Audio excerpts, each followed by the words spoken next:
The Jaguars finally back in the win column after defeating the Carolina Panthers 26-0. Let's get it.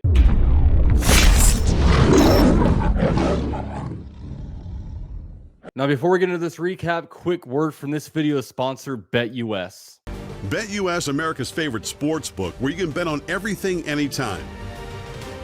Sportsbook, casino, horse racing, live betting, and more. We have the best bonuses in the industry. That's right, get a 125% sign-up bonus. And to celebrate our 30-year anniversary, we are giving up to 30 risk-free bets, a truck, Super Bowl tickets, and more. Don't miss out. Play smart. Join now. BetUS, where the game begins. So it's kind of funny watching the lines on BetUS this week. When the week opened up, the Jaguars were actually 7-point favorites against the Carolina Panthers.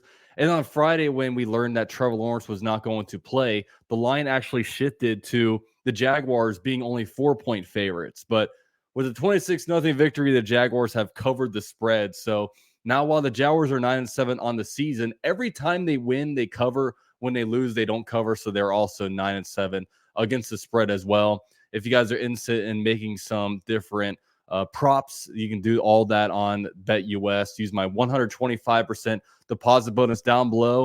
And it's going to be interesting to see, when Monday and Tuesday comes along, where the Jaguars will be when it comes to favorites to win the AFC South, because with one game left, there is a lot at stake for the Jaguars. So shout out to BetUS for sponsoring this video.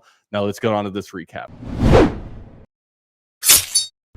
So going into this week, a lot of Jaguar fans were actually very, very nervous. The Jaguars were obviously on a 4-game losing streak in the month of December, and we just look like a flat-out terrible football team. And what better week to get right than to play the team in the NFL with the worst record, in the league, against a rookie quarterback and against a team that just can't do a whole lot right. But a lot of us felt like, oh my gosh, the Jaguars could very well lose to this team, and we could literally be like, oh my God, are we the worst team in the NFL? Because if we're being real, we felt like the worst team in the NFL. Just we can't do anything right. We're just getting our butts handed to us. We lose to the Tampa Bay Buccaneers, who are no world beaters or anything. We're just like, what's going on with us? But, now everything is right in the world. The Jaguars get a win, and a dominating win at that. I mean, all different units played well. First of all, got to give a shout out to CJ Beathard filling in for Trevor Lawrence. His first start since 2020. And look, he game managed the game very well. 17 of 24, 178 yards passing, and 0 touchdowns, 0 interceptions. But the big thing was that he wasn't turning the ball over. And I think that's the main thing that we wanted. The Jaguars were able to lean on a run game a lot. Shout out to Travis Etienne, 16 carries for 102 yards. 2 touchdowns, had a 62-yard touchdown run this game. It was an awesome game by him. Even Tank Bigsby came in there, did some stuff, 10 carries for 32 yards. Awesome stuff by him. In the pass game, Ingram led with 6 receptions for 53 yards. Jamal Agnew, 2 receptions for 53 yards, had the big deep ball. He did go down with injury. He was holding his knee, but it got declared that it was like an ankle, but it doesn't look good for him. And the Jaguars, with him being down, are now down 3 of their top 4 receivers, with Christian Kirk not set to come back until maybe deep into the playoffs. Zay Jones was a game day, inactive. Looked like, tried to get him to go, but he couldn't go. So, he did not play. Then now Agnew out. It's tough. It's tough along those lines for the Jaguars.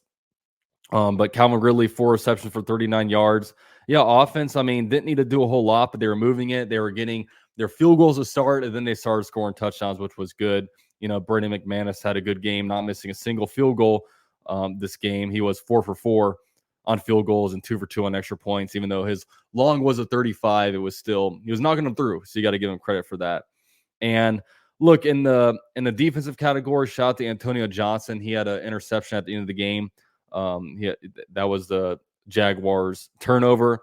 Trayvon Walker, he had 2 sacks this game. A good game for him. Our boy Josh Allen, 3 sacks on a day, and now he holds the Jaguars single season sack record, passing Calais Campbell. So, yeah, the Jaguars total of 6 sacks on a day. They were eating the Panthers' offensive line, and they just flat out dominated. Look, they had a pretty good first drive, the Carolina Panthers. Of course, their kicker was out, Eddie Pinheiro, so they kind of had to drive down and go for it on 4th down. But After that, I think it was like 6 or 7 straight 3 and out. So the defense completely dominated the Panthers today, which was really, really cool to see. And yeah, just overall, you won 26-0. You know what I mean? Like, there's not a whole lot you can complain about. We gotta hope that, look, the Jaguars, when you big picture stuff now, the Texans and Colts won. So that makes week 18 another must win for the Jaguars to get into the playoffs. You know what I mean? The same exact situation as 2022, where you needed to beat the Titans to win the AFC South. Now, they have to, beat the Titans in a different situation. They're in Nashville. I don't know if they're going to switch the game. I don't know if it's still going to be at 1 o'clock or if they're going to move it to 4 o'clock. I imagine maybe the Jaguars and Texans / Colts play in the same exact window, but we'll see. But big things at stake. But Jaguars are in as good of a possible scenario as they can be in, man. Win and you're in. And let's be real, the Titans looked awful today.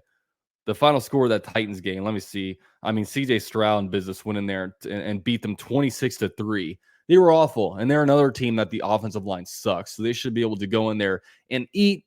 They're flat out the better team than the Titans. Of course, we can't chalk that up to a win, but they're 5-11 right now, and they're just an awful team. So Jaguars need to go in there and hopefully ride this momentum. We'll see what happens with Trevor Lawrence. I mean, with this game, I mean, the run game was working out good for the Jaguars, and you don't want to rush Trevor Lawrence back too early. And it was just nice to kind of go in there and have CJ Beathard kind of lead the team and not play a game full of mistakes. And and that's the thing about Trevor Lawrence, is he's been trying to do too much. Of course, I don't know how much different the Buccaneers game looks if CJ Beathard starts, but we'll see. But I'm definitely of the opinion that I don't really know what I think yet, if Trevor Lawrence should start or not. I mean, if he's still hurt, I would like to maybe not play him, and just kind of get him the rest up. At the same time, this is a must win, and I don't know. We'll see. Just don't want to re-aggravate his injury. And, he was having a good time there on the sidelines with the headset and everything on. But, yeah, we'll see how it happens. But awesome day for the Jaguars. They go out and have a dominating victory. Hopefully that leads to some kind of spark where they can continue the momentum, throughout the rest of the year. But, we'll just have to see. But with all that said, hopefully you guys have a happy new year. Be safe out there. I know I'm going to go out and have a little bit of fun. So, we'll see. We'll see everything, but wish you guys a happy and healthy new year. Enjoy college football tomorrow. Enjoy a victory Monday and a victory start of your 2024. Thanks, guys, for watching. Go Jags.